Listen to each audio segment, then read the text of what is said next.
Alloh taolo barchamizga ushbu muborak kechalarni xayrli, barakotli, qutlug' qilsin. Qadr kechalarida turibmiz.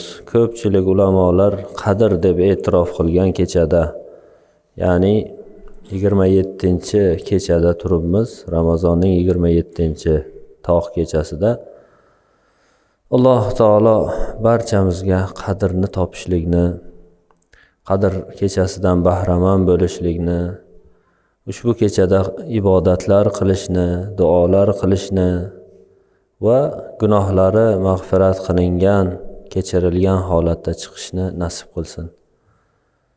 Azizlar, Alloh taoloning rahmat shabodalari ko'plab esayotgan bu oy, bu kechalar tugab bormoqda. Sekin astalik bilan Ramazon uzoqlashyapti bizdan, sekin astalik bilan tamom bo'lyapti, tugayapti.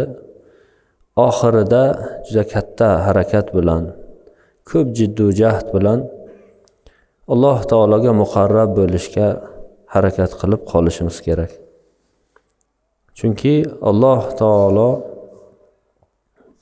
Ramazonda shu paytgacha qancha odamni gunohini kechirgan bo'lsa, qancha bandasini o'zining marhamatiga, mag'firatiga sazovor qilgan bo'lsa, bundan keyin mana bu kechalarda va bundan keyingi ayniqsa oxirgi kechalarda Alloh taolo o'shancha yo undan ko'proq bandalarni kechiradi, rahmat qiladi, mag'firat qiladi.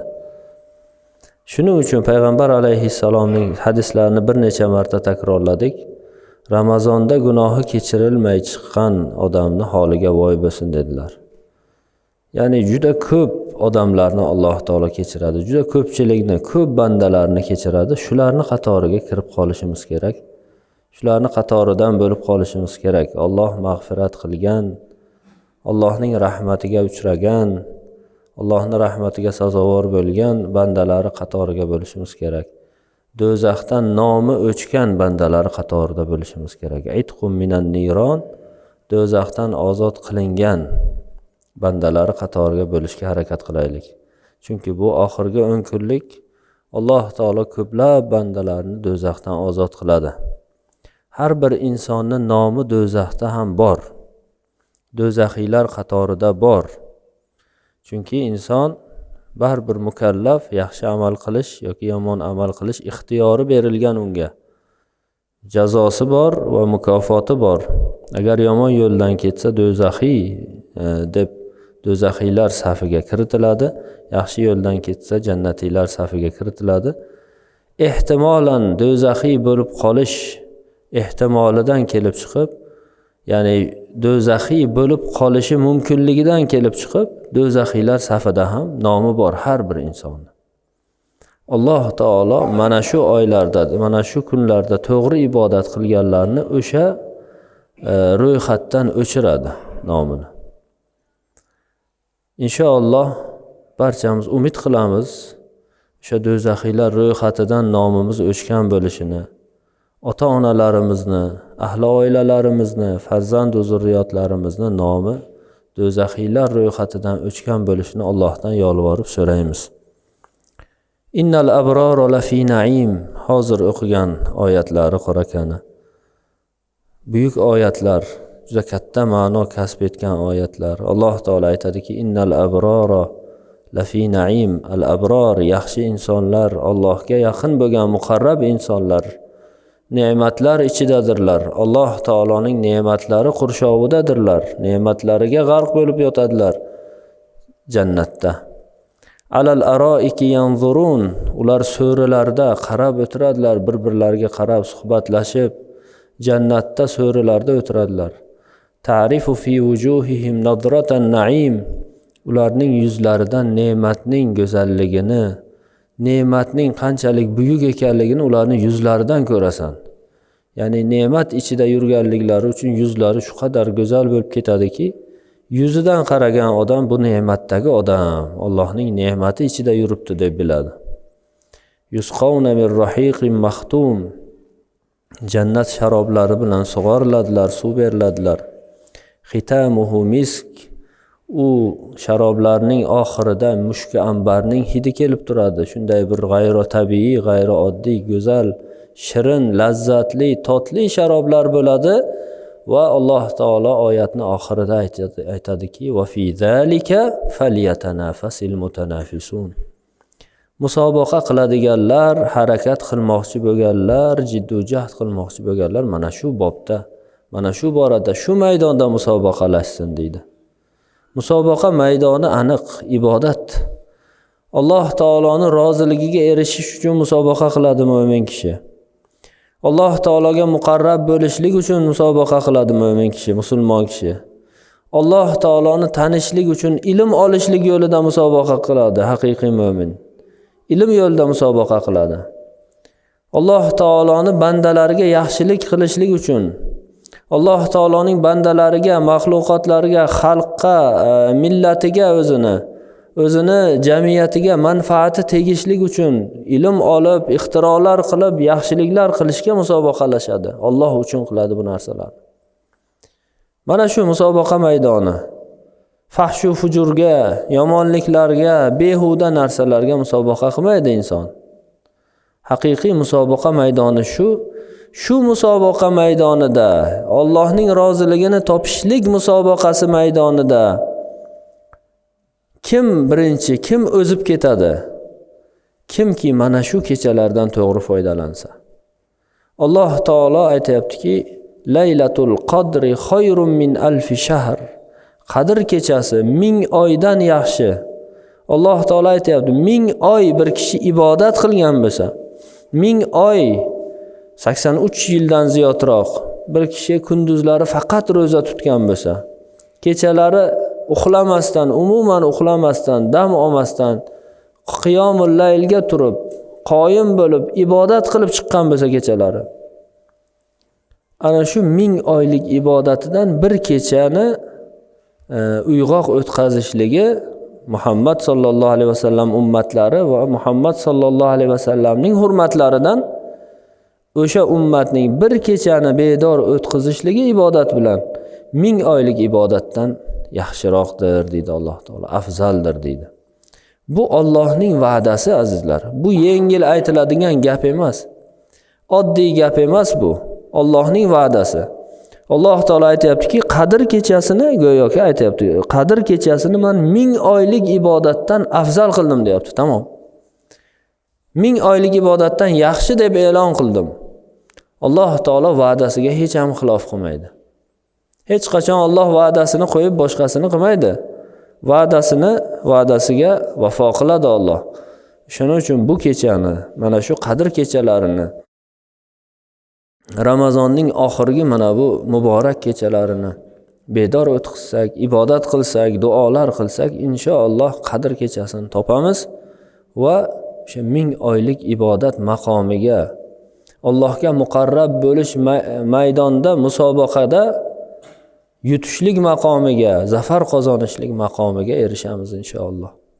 Shunga harakat qilaylik azizlar.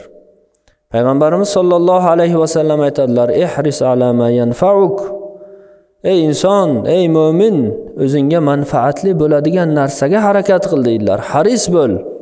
Behuda narsa bilan o'zini chalg'itib yurgan inson haqiqiy iymonli inson emas. Haqiqiy musulmon, haqiqiy mu'min dunyoga nima uchun kelganini biladi. Haqiqiy mu'min u o'tkinchi narsalar bilan o'zini chalg'itib o'tirmaydi. Vaqti yo'q mu'minni. Behuda narsalarga vaqti yo'q musulmonni. Telefonni ko'rib, o'ynab o'tirishlikka vaqti yo'q musulmonni. Musulmon katta-katta ishlarni qiladigan odam. Musulmon katta vazifalar bilan kelgan odam. Bu dunyoga shunchaki kelib, shunchaki o'lib ketadigan emas. O'limni yo'qlik deb e'tiqod qiladigan odamlar emas musulmon. Musulmon vazifa bilan kelgan. Vazifani ham kimdir emas, qaysidir shaxs emas, qaysidir odam emas, Rabbul Alamin tomonidan menga vazifa yuklatilgan deb e'tiqod qiladigan odam. Alloh taolo unga vazifani o'zi yuklagan. Payg'ambar orqali yuklagan. Musulmonni xossatan o'zining vazifalari bor, xos. Allohning xos bandalari musulmonlar. Shuning uchun manfaatli ishlarga harakat qiladi. har qanday ilmni olsa mukammal oladi. Payg'ambar alayhissalom Zayd ibn Sobitga aytdilar: "Ey Zayd, menga Bani Isroildan, Yahudiylardan xat, maktublar keladi. Shuni o'qib tarjima qilib, buni ularga qayta javob xati yozish kerak. Sen shularni tilini o'rgan" dedilar. O'qishni, yozishni o'rgan deganda 17 kunda, 18 kunda to'liq o'rgandi. Zayd ibn Sobit roziyallohu anhu to'liq mukammal o'rgandilar Rasululloh sollallohu alayhi vasallam aytgan gaplardan, Rasulullohning amrlarini. Kim hozir 17-18 kunda, bir oyda bitta tilni mukammal o'rganadi? Hozir hamma havas qiladigan IELTS'ni 17 kunda olganda, u kishi 9 ni. 9 mi, endi 10 mi, eng yuqorisi nechi bo'lsa, o'shani 17-18 kunda olgan. Bu iymoniy jiddiy jahd bu. Bu oddiy jiddiy jahd emas, bu oddiy odamning harakati emas bu. Modomiki Allohning rasuli menga ishonib shuni topshirdilarmi, men buni mukammal bajaraman deb harakat qildi.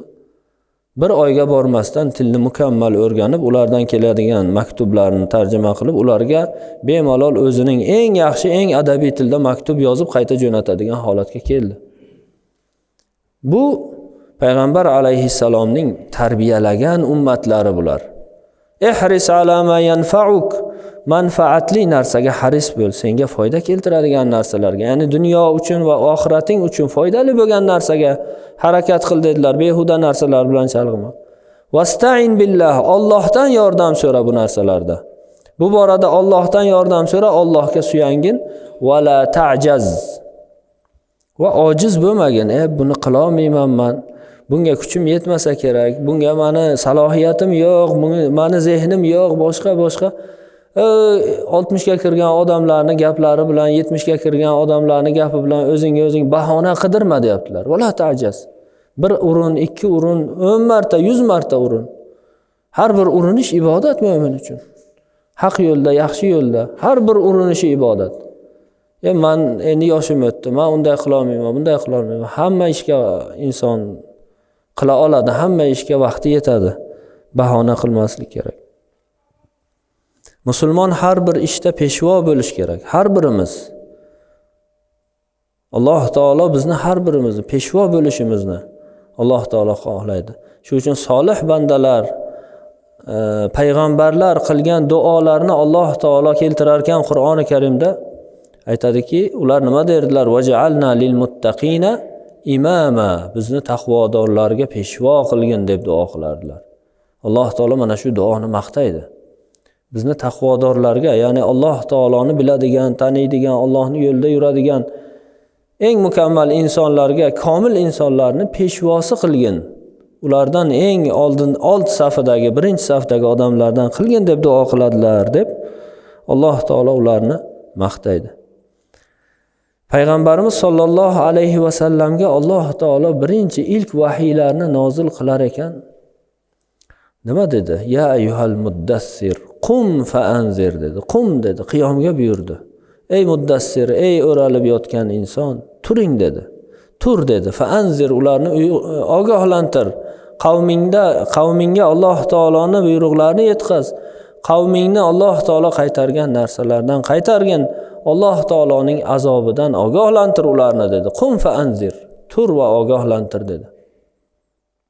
Tur dedi. Shundan keyin payg'ambarimiz alayhissalom rohatlanib o'tirganlari yo'q. Umrlarini oxirgacha o'sha turganlarida da'vatning eng mukammal tarzda da'vatni yetkazdilar, haqiqatni yetkazdilar, amr ma'ruf nahiy munkar qildilar. Odamlarni haqqa chorladilar va 23 yil davomida, 23 yil ichida odamlar asrlar davomida qila olmaydigan ishni qilib ketdilar. Bizga o'rnak payg'ambarimiz sollallohu alayhi vasallam, bizga o'rnak sahobalar, bizga o'rnak solihlar, bizga o'rnak Imom Buxoriylar, bizga o'rnak Termiziylar, bizga o'rnak Abu Hanifalar. Shuncha o'rnaklarimiz bor. Bularni qo'yamiz, sahobalar bir chetga qo'yiladi. Olimlar, avliyolar, valilar hammasi surib qo'yiladi-yu, Messini o'rnak qiladi, Ronaldoni o'rnak qiladi, musulmonning farzandi. Yana qaysidir aktyorni, qaysidir aktrisani, qaysidir yana boshqasini shularni o'rnak qilib, o'zini shularga o'xshatishga harakat qiladi. Ular kim? Xudoni tanimaydigan odamlar. Ular kim? Bitta to'pni orqasidan yugurib yurgan odamlar. Payg'ambarimiz sollallohu alayhi vasallam o'rnakdirlar. U zotga ergashganlar haqiqiy o'rnak. Ashobul Kahf haqida Alloh taolo aytadi. Kahf sohiblari, g'or sohiblari haqida Alloh taolo marhamat qilib aytadiki: "Va robatna ala qulubihim", ularning qalblariga iymonni mahkam qildik. "Iz qamu faqalu robbuna robbus samawati val ardi lan nad'u min dunihi ilaha." Ular turdilar, haqni aytishga turdilar. Haq e'tiqod bilan turib aytdilarki, bizning Rabbimiz osmonlar va yerning Rabbisi dedilar. Qarshilaridagi odam ularni o'ldirib yuboradigan odam edi. Lekin haqiqatni uning yuziga bemalol baralla ayta oldilar. Ular ham turib harakat qildilar, ya'ni Alloh yo'lida jiddiy jahd qildilar. Agarda o'tiraversak bir joyda, "Ya men o'qiy olmayman bu kitobni" deb o'tiraveradigan bo'lsak, yo meni zehnim yetmayapti deb o'tiraversak, shunday qolib ketamiz, shunday yashaymiz, shunday o'lamiz. Lekin biz nima qilishimiz kerak? Biz turishimiz kerak. Ya'ni ma'naviy ma'noda turishimiz kerak, harakat qilishimiz kerak. Qila olaman shu ishni deb birinchi o'zimizni ishontirishimiz kerak. Botil narsalarga odamlar o'zini ishontirib bajaryapti botil ishlarni. Insonda Alloh taolo shunaqa bir ruhiyat berib qo'ygan. Inson o'zini ishontirsa, inson undan keladigan, ya'ni qiladigan ishidan keladigan manfaatni ko'ra olsa, har qanday ishni qila oladi. Ba'zilar dunyoviy manfaat uchun ancha-muncha odam qila olmaydigan, sabri yetmaydigan juda qiyin ishlarni qiladi. Juda qiyin ishlarni qiladi. Masalan, ba'zi bir shunaqa irodali odamlarni bilamiz. Masalan, ozishlik uchun bir oyda masalan 10 kilo, 15 kilolab ozishga harakat qiladi va shuni bir qonun qoidalarga muvofiq harakatlanadi, ozadi haqiqatan. Ovqat yema desa yemaydi. Bir mahal ovqat ye desa bir mahal ovqat yeydi. Harakat qiladi, irodasi bor, jiddiy jahdi bor. Nima uchun? Chunki doktor aytganki, yana ozgina semirsang o'lasan degan. Yana ozgina semirsang deydi, tamom ketadi, yuragingni yog' bosadi deydi, jigaringni yog' egallab oladi. Shu bilan shifosiz dardga chalinasan, davosiz dardga chalinasan deydi. O'lmaslik uchun harakat qiladi. Manfaat bor, maqsad bor. Dunyoda bir daqiqa bo'lsa ham ko'proq yashab qolish. Shu uchun harakat qiladi, shu dunyo uchun va ozadi. Lekin musulmon kishi har bir qilayotgan ishidan Allohning roziligini ko'zlash kerak. Allohning roziligi dunyoda ozgina yashab qolishlikdan katta narsa. Allohning roziligi dunyoda ko'proq yashashdan, dunyoda bir yaxshi lazzatlanib yashashlikdan ko'ra katta narsa. Allohning roziligi dunyoda ham, oxiratda ham insonni baxtli qiladigan narsa. O'shanga harakat qilish kerak. Allohning roziligini ko'zlagan odam Qur'onni yodlay oladi harakat qilsa. Allohning roziligini ko'zlagan odam dinda faqih bo'ladi, dinda olim bo'la oladi harakat qilsa. Harakat qilish kerak, to'g'ri yo'l bilan jiddiy jahd qilish kerak, to'g'ri ustozlar bilan harakat qilish kerak. Alloh taolo maqtagan, kechagi suhbatimizda ham aytdik. Habib an-Najjar dedik. Alloh taolo maqtagan insonlardan biri. O'shani Alloh taolo maqtar ekan, payg'ambarlarga yordam berishlik uchun kelgan odam aytdiki, o'shani kelishligini Alloh taolo sifatlab aytadiki, "Vaja'a min aqsal madinati rajulun yas'a." Madinani, ya'ni shaharning chekkasidan bir kishi tez harakat qilib keldi deydi. Yas'a, sa'i qilib keldi. Yamshi emas, yurib kelmadi, sekin kelmadi. Asta-asta kelmadi. Qaradi, payg'ambarlar kelgan, payg'ambarlar haqqa chaqiryapti, odamlar ularni inkor qilyapti, qabul qilmayapti ularning gapini. U nima qildi? Tezda ularga yordam berish kerak dedi. Tez shoshib, yugurib keldi, terlab pishib keldi. Shunday kelib, to'xta ozgina dam olay, bir piyola choy ichib olay demadi. Qala ya qavm ittabi'ul mursalin, da'vatga o'tib ketdi, yaxshilikka chaqirishga o'tib ketdi. Nima uchun? Chunki haqni bildi, haqqa chaqirish kerak. Haqni bildi, haqda yurish kerak. Haqni taqozosiga ko'ra yashash kerak. Bir lahza ham uni kechiktirmadi. Harakat qildi. O'sha zahotiyoq aytishni boshladi. Ey qavm, payg'ambarlarga ergashinglar dedi. Bunday qilmanglar bularni. Bular sizlarga yaxshilikni keltirdi, yaxshilikka da'vat qilyapti, yaxshilikka chaqiryapti deb oxiri uni kecha aytganimizdek toshbo'ron qilib o'ldirdilar. Rajm qildilar, toshbo'ron qildilar, o'ldi oxiri. Shahid bo'ldi Allohning yo'lida, lekin Alloh taolo uni kelishini sifatlab yas'a deyapti-da, sa'i qilib keldi. Harakat qilib keldi. Mana shunday. Haqda inson sa'i qiladi. Haqda yurishlik uchun inson harakat qiladi, qattiq harakat qiladi. Ulamolarning himmati ham bu borada juda buyuk bo'lgan.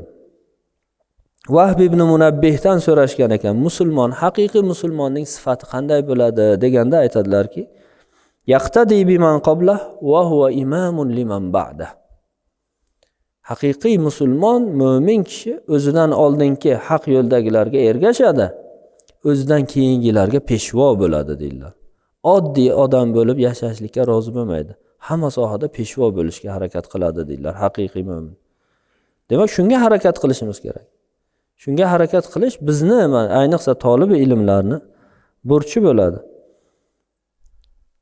Malik ibn Dinor aytadilarki, "Law istata'tu alla anama lam anam."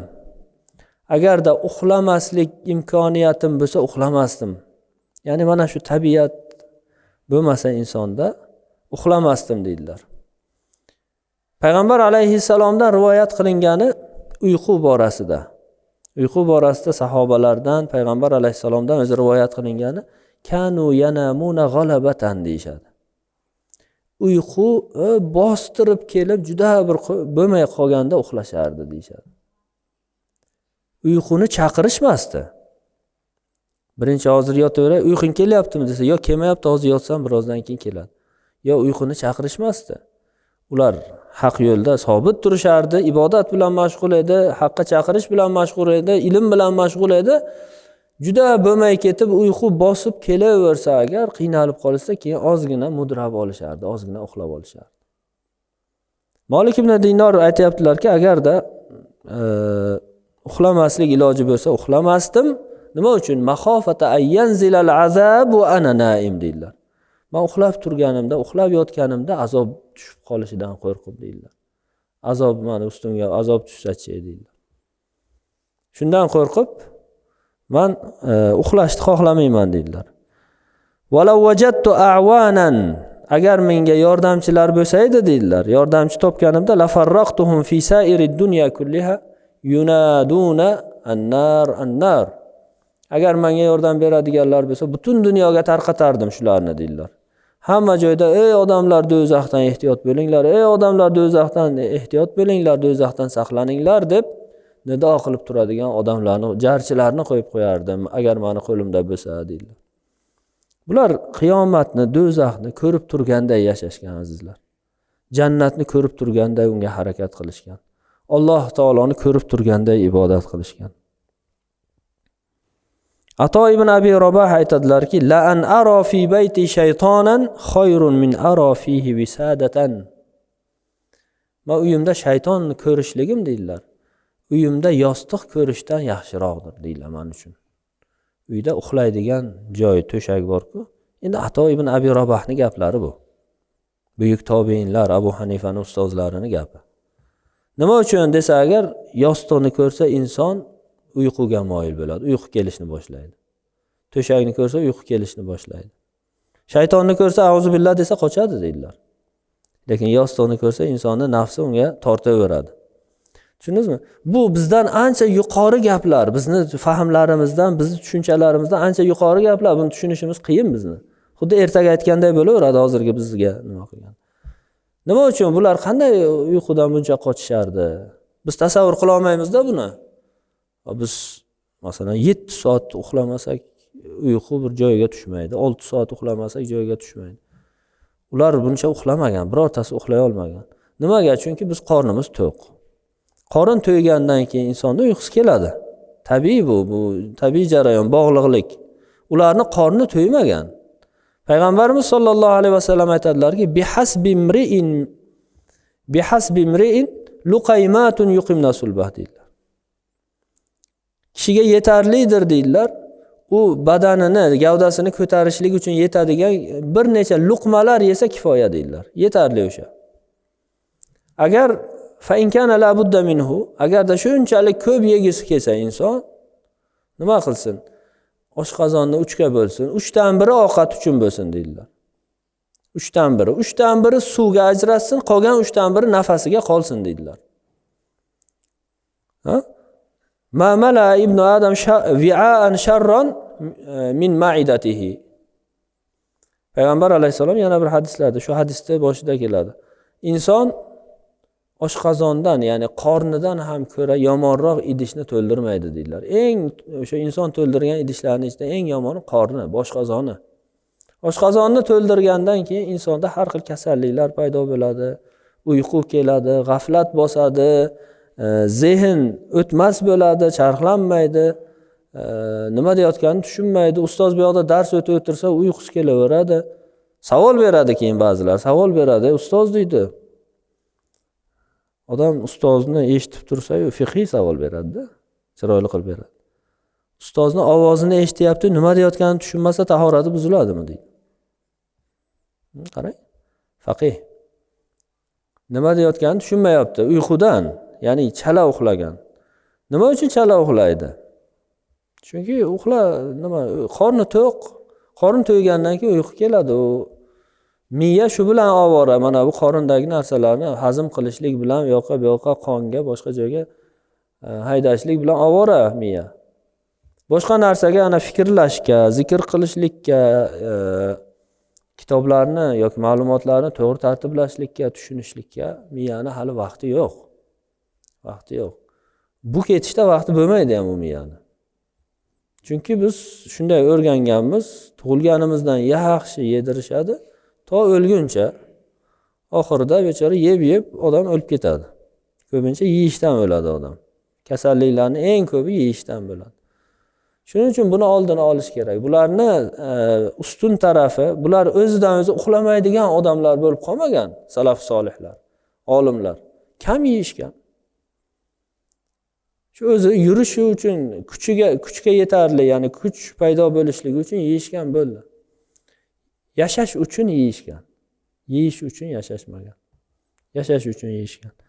Shuning uchun bu kechalarda ibodatni mahkam tutaylik, ilmni mahkam tutaylik. Ilm yo'lida harakatlar qilaylik. Alloh taolodan biz ham o'sha solih bandalari singari solih bo'lishni so'raylik Alloh taolodan. Olim bandalari singari olim bo'lishni so'raylik.